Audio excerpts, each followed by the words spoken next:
It's time for Mark Twain's The Adventures of Tom Sawyer. Have you been enjoying the other chapters? I hope so, because today Tom and some of his friends are up to another big adventure. Have you ever thought about being a pirate? Well, these boys in this chapter are going to decide to do just that. So let's get started and read chapter 7. It's called The Pirates Set Sail.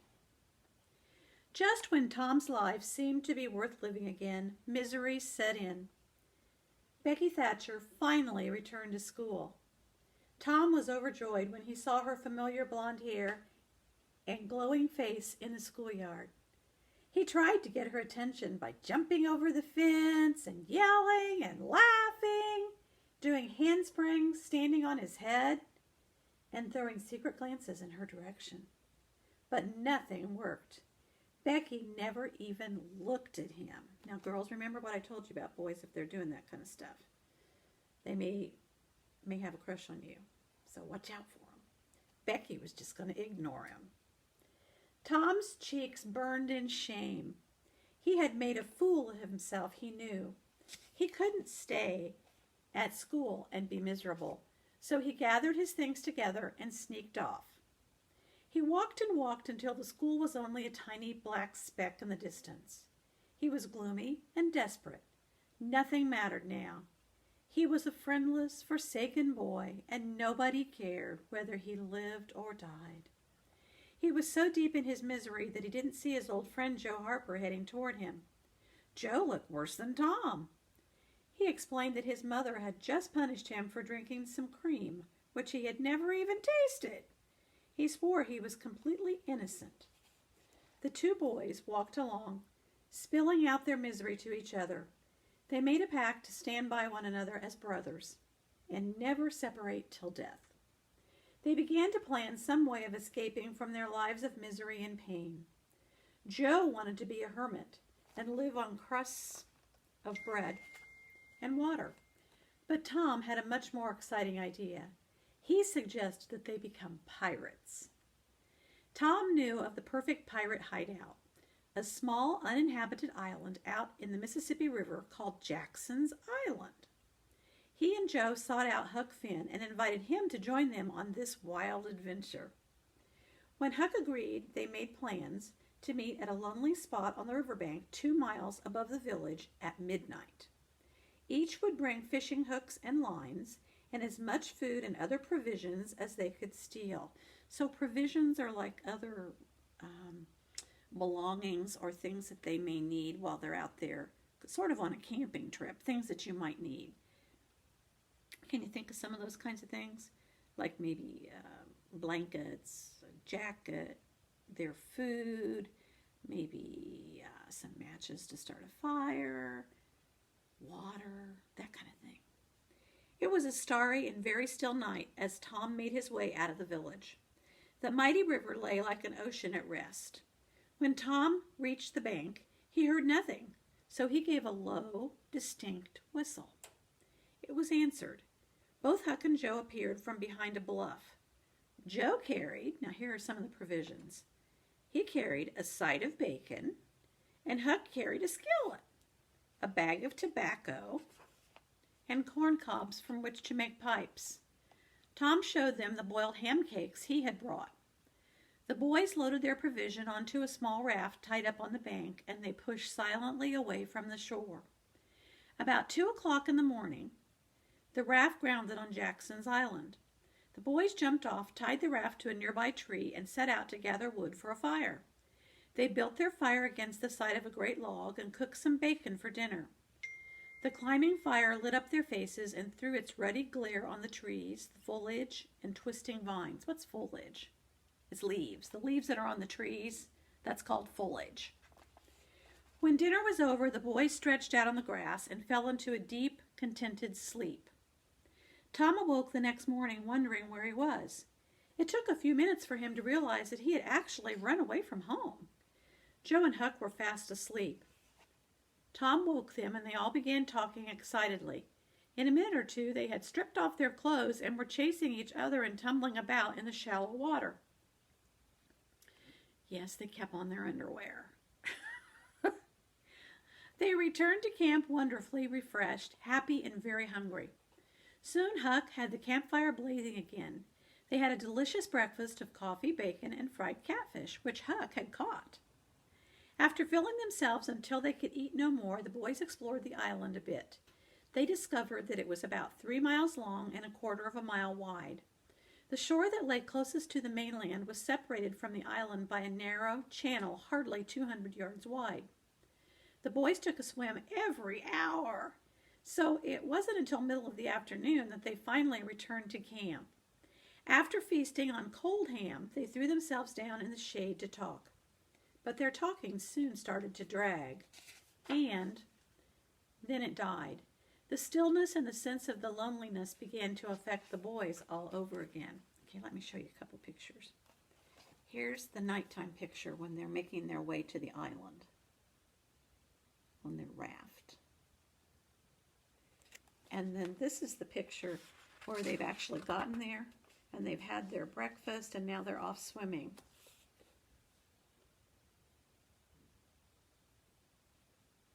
And they were doing that every hour. And now it seems like they're lonely again. They don't have much of anything to do. Soon they all realized that they were truly homesick. Even poor homeless Huck Finn was dreaming of doorways and the life back in town. But the boys were all ashamed of their feelings, and none of them was brave enough to utter a word and tell the others that they were homesick.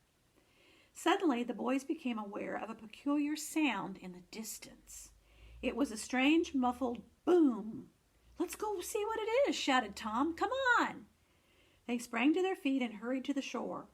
They parted the bushes on the bank and peered out over the water. A little ferry boat was steaming up the river about a mile below the village. Its deck was crowded with people.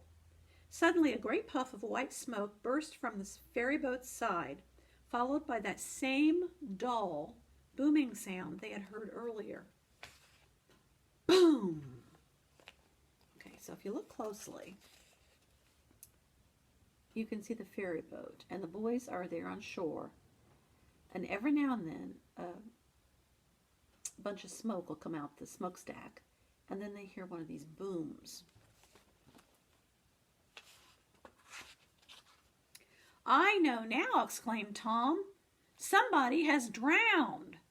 "That's it," cried Huck. "They did that last summer when Bill Turner drowned. Now I remember. Folks say that that big boom will make a drowned body rise to the surface. So if it had sunk, then the vibration from the boom would make it come up and they would be able to find the person." "I sure wish I was over there," said Joe. "I wonder who it is that drowned." "It sure is sad." The boys stood still as they listened and watched. Presently a thought flashed through Tom's mind and he shouted, "I know who drowned. It's us." They had become heroes in an instant. They were missed. People were looking for them. They thought they had drowned. People were mourning. Hearts were breaking because of their running away. The whole town was talking about them. Here was their triumph at last. Being pirates was worthwhile after all. As twilight drew on, the boat went back to the dock in town, and the pirates made their way back to the camp, excited over their discovery. And here's Tom telling them, "I know who it is that drowned. It's us. They're looking for us." Can you see? They're actually kind of proud of that, because here they were thinking that no one loved them, no one cared about them. They caught a fish, they fried it over the open fire, and they talked all during dinner. Their conversation centered on what people might be saying about them and who was missing them. But when the shadows of night closed in, they stopped talking and sat gazing into the fire. The excitement was gone now, and Tom and Joe could not help thinking about the people back home who were not enjoying this little adventure at all. They began to have misgivings, and soon they drifted into sad, troubled moods, thinking about their family members who were worried about them. Joe was the first to timidly mention these feelings. He asked Tom and Huck how they might feel about returning to civilization, but the two boys only laughed at him and denied any homesickness at all. When the fire had died, the boys all turned in for the night. All that is, except for Tom. Here they are around the fire.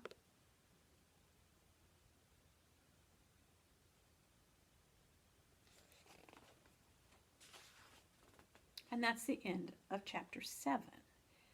Chapter 8 is called Tom's Visit Home. Now, I thought Tom was supposed to be playing pirate with these guys on Jackson's Island. So how's he get home? I bet we're going to find out. Chapter 7, Tom's Visit Home. Tom waited to make sure Huck and Joe were fast asleep. When he was absolutely certain, he tiptoed cautiously among the trees until he was out of hearing. Then he ran straight for the raft on shore. By 10 o'clock, he was back in town. He flew along the streets and alleys and shortly found himself at his aunt's back fence. He climbed over it and looked in through the sitting room window where a light still burned. Seeing no one inside, Tom went to the door and softly lifted the latch. When the opening was just big enough for him to fit through, he slipped into the sitting room and quickly hid under the bed. From his hiding place, Tom could see two people enter the room, and he could see and hear Aunt Polly talking to someone. "But as I was saying," she cried, "he wasn't bad. He was only ornery. He never meant any harm, and he was the best-hearted boy who ever was." And then Aunt Polly sank down onto the bed and cried. "It was just like that with my Joe," sobbed the other voice, which Tom now recognized as Mrs. Harper's.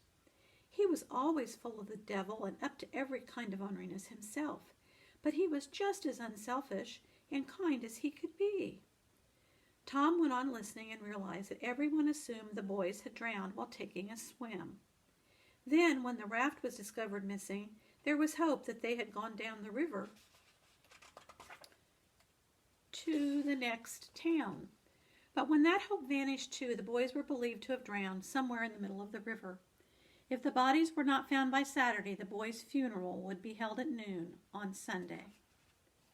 So here the two ladies are. So sad because their boys are gone. They think they're in the river.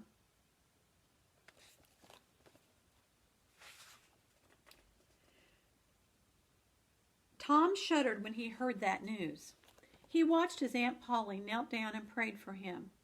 The tears fell as she whispered words of love and endearment for him.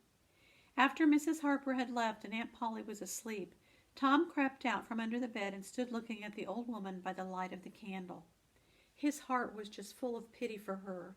He thought he should actually write her a note and tell her that he really was alive. So he took a piece of sycamore bark out of his pocket. He put it on the table, and he began to write. But then he got an interesting idea and quickly put the bark away. As he started out the door, Tom bent over his aunt and kissed her. He would return another time.